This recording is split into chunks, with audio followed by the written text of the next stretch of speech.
자, 건설업이 망하면 나라 망한다 이런 얘기 많이 하죠.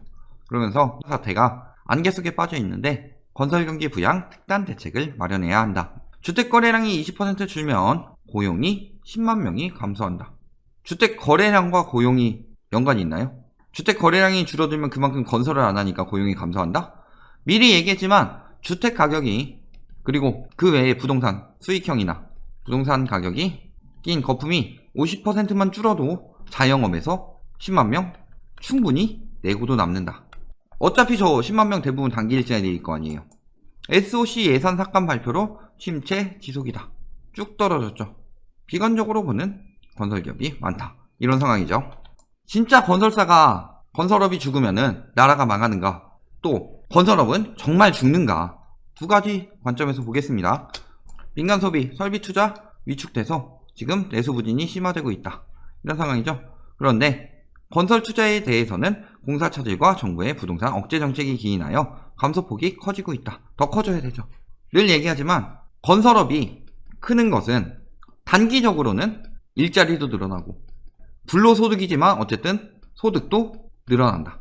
그러니까 단기적인 효과가 있다. 그런데 결국 부동산 가격이 올라가게 되는 결과를 만들어내면서 무슨 일이 일어나요?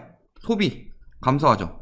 돈 모아서 다들 부동산 투기만 하려고 하기 때문에 또는 내 집 마련하기 위해서 소비를 하지 못하는 경우 소비를 하고도 내 집 마련을 할 수 있을 만큼 해야 되는데 못하니까 소비하면은 그러니까 하는 경우 또는 내 집 마련을 하거나 빚 잔뜩 내가지고 부동산을 투기를 해서 사면 이자 갚아야 되죠. 비소비 지출 증가한다.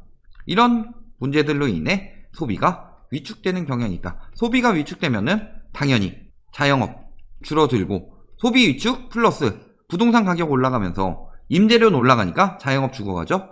당연히 단기 일자리 장기적으로 감소하게 되는 영향을 가지게 된다. 즉 침체가 와서 일시적으로 부동산으로 가격을 띄우겠다 하는 정책은 대부분 실패했다. 예를 들어서 플라자 합의 이후에 일본 같은 경우 수출 잘 안되니까 정부 지원 들어오는데 그걸 다 부동산에 쏟아 부으면서 결국 망했죠. 부동산 가격 막 뛰었던 서브프라임 사태 때도 부동산 가격 뛰다가 결국 금융위기 왔죠. 위기를 다시 증폭시키는 단기적인 대책이다. 즉 건설업 쪽으로 경기 회복을 하는 것은 어음발의 오줌 누기다. 이런 형식이죠. 자, 그러면서 비교해놓은 게 건설 투자가 떨어지니까 뭐 민간 소비가 떨어졌다. 이런 식으로 막 비교해놓은 거 있는데 왜 이렇게 될 수밖에 없어요? 부동산 시장이 정상화됐을 때 민간 소비가 살아나야 되는데 이때 초이노믹스 때려버리니까 단기적인 일자리로 단기적인 소비를 돌리면서 집값이 올라가면서 전체적인 소비는 줄어가는 이런 악순환이 이어지게 된다. 결국 그렇게 된 거죠. 보면은 이 정도 떨어졌는데 민간 소비가 이만큼 떨어졌다는 게 과연 건설업 때문이냐? 오히려 소비할 여력이 없기 때문에 건설 투자로 들어갈 수 있는 금액이 없기 때문이 아니냐. 특히 이때 급격히 늘었으니 오히려 소비가 급격히 준 건 아니냐.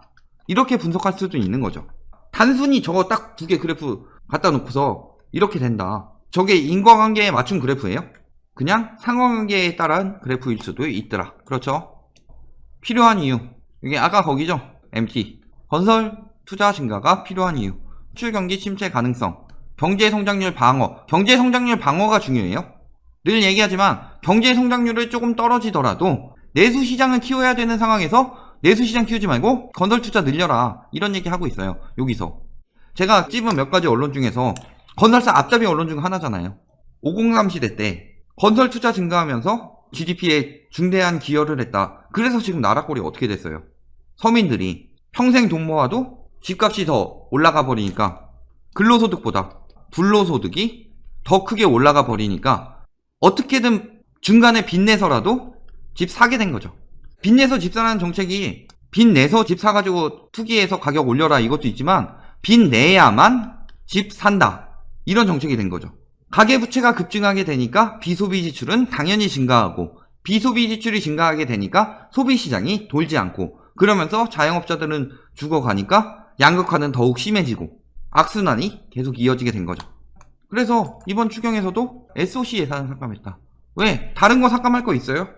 어차피 건설사들은 그동안 돈 많이 벌었죠. 예를 들어서 여기서 돈 벌어놓고서 이쪽으로 다 자금 은닉해서 이쪽은 금액이 이렇게 큰데 얘는 그대로다. 그러니까 건설사들 별로 안 살았다. 이런 식으로 얘기하는데 다 자회사나 모회사로 자금을 이동시켜서 그렇게 된 거죠.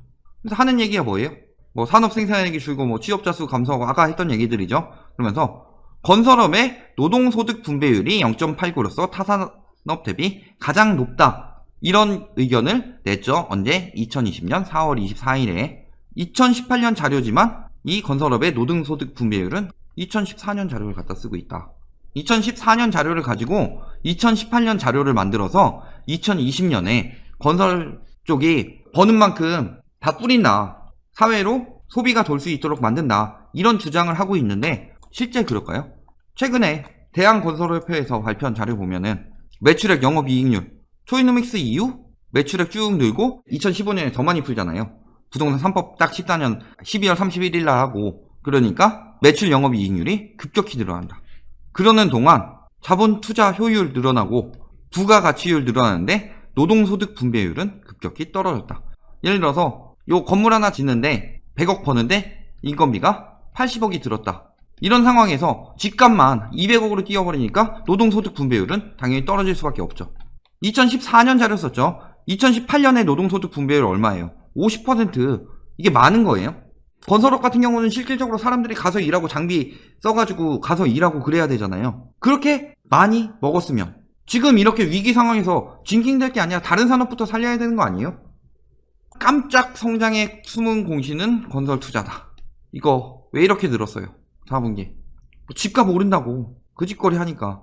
이거 늘었다고 좋은 게 아니죠. 집값 거품으로 띄운 거예요. 돈은 벌었어. 사람들이 돈은 벌었는데 실질적으로 쓸 수 있는 돈은 없죠. 자산만 늘어난 거잖아요. 10억 자산 가더라도 실질적으로 무일푼일 수 있죠. 예를 들어 제가 저번에 깠던 빌라왕 같은 경우 빌라로 100억 자산은 있었지만 단돈 3억 8천도 없어가지고 사기죄로 잡혀 들어갔잖아요. 자산만 늘어났다고 나라가 성장하느냐. 경제 성장률을 자산으로 그냥 늘린 거다. 이건 왜? 부동산 때려잡으려고 그랬는데 투기꾼들이랑 건설사랑 언론이 계속 호도하면서 분양가 상한제 직전에 마지막으로 비싸게 팔아먹기 위해서 가격을 계속 끼웠으니까 생겨난 일이죠. 자, 그리고 뭐 건설업 쪽으로 많이 했다고 그러는데 성장 기여도 누가 많이 했어요? 민간이 했어요? 정부가 했어요.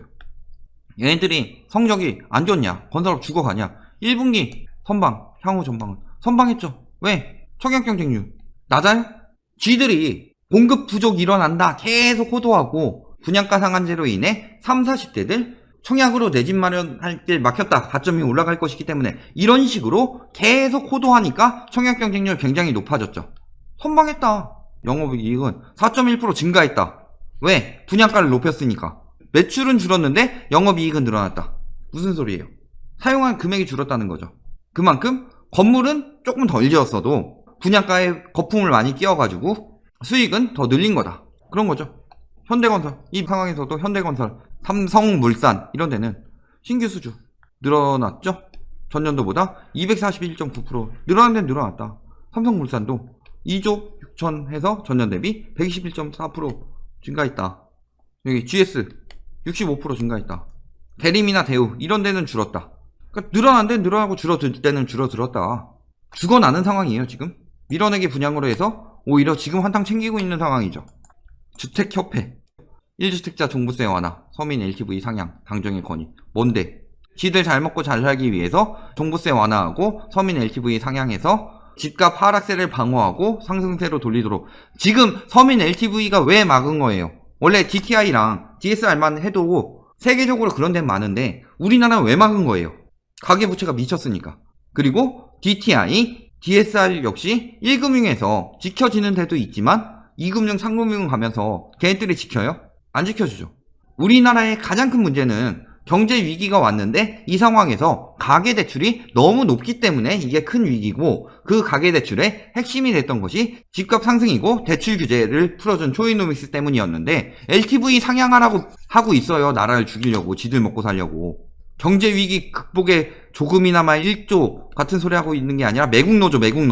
매국노들이죠. 가계부채 어때요? 줄지 않고 있다. 가계부채 줄지도 않는데 무슨 LTV를 상향해요? 우리나라 경제 위기의 가장 큰 문제는 가계부채다. 소득 대비 가계부채가 150%대잖아요. GDP 대비도 90% 넘었고 사적 대출까지 합치면, 우리나라는 사적 대출이 굉장히 높잖아요. 전세보증금 때문에. 그런 사적 부채까지 합치면은 세계적으로 가장 높은 수준인데 무슨 지금 LTV를 풀어주라고 그래요?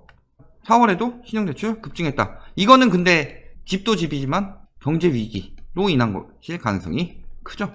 이런 것도 긴급자금도 늘어난 건 있지만 이 와중에 뭐 법인 만들어가지고 대출을 이용해서 또 투기하는 인간들까지 있다. 그러니까 집값이 진짜 제대로 정상화되기 전까지는 건설업계를 활성화시켜줄 필요가 없죠.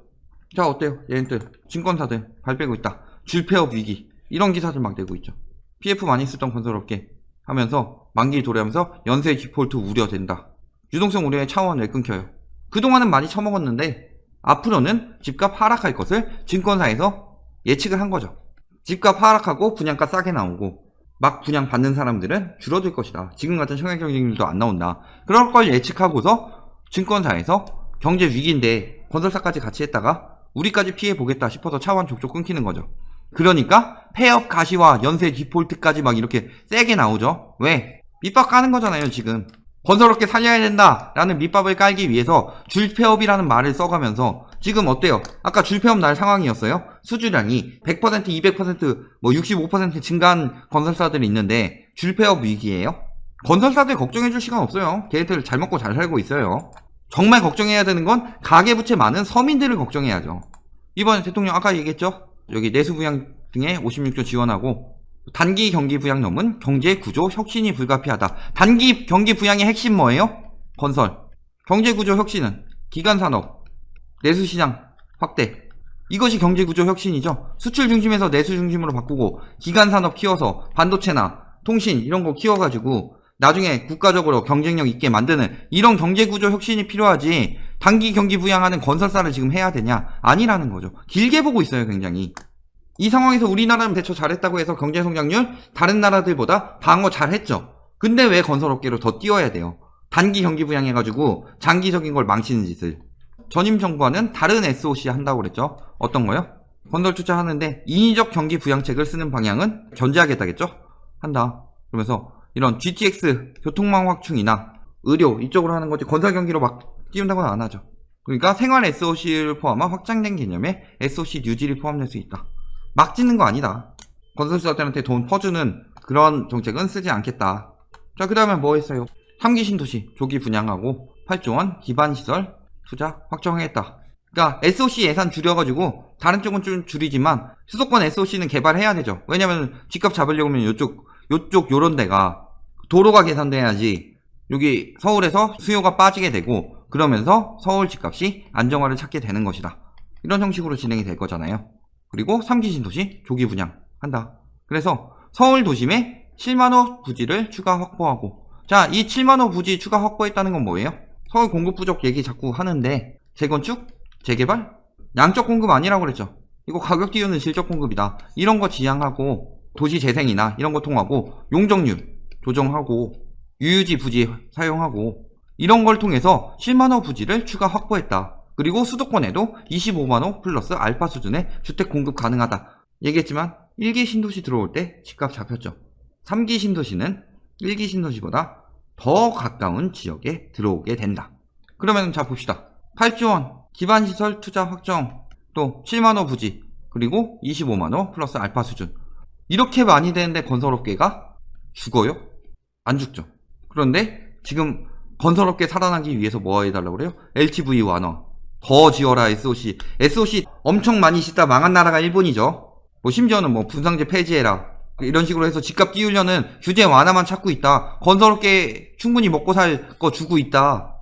결론 건설업 살리기 위해서 규제 완화를 하게 되면 장기적인 부동산 상승으로 이어져서 소비는 줄어드니까 기업 및 자영업이 죽어간다. 그리고 부동산 상승되면은 임대료 증가로 인해서 자영업이 더욱 죽어간다. 결국 장기적인 경기 부양은 힘들고 또 불로소득이 심해지면서 양극화도 심해진다. 그러니 건설업 살리기를 하기 위해서 규제 완화를 하는 것은 장기적으로 최악의 방법이다. 언발에 오줌 누기란 말이 있죠. 언발에 오줌을 넣으면은 순간적으로 따뜻해서 발이 녹지만 거기에 물이 묻으면서 더 얼잖아요. 되게 멍청한 방법을 택하는 걸 언발에 오줌 누기라고 그러죠.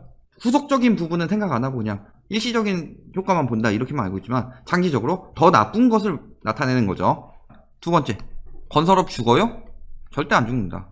그냥 죽는다 하고서 해가지고 규제 완화하기 위해서 언론 플레이 하고 있을 뿐이다. 여기까지 마무리하겠습니다.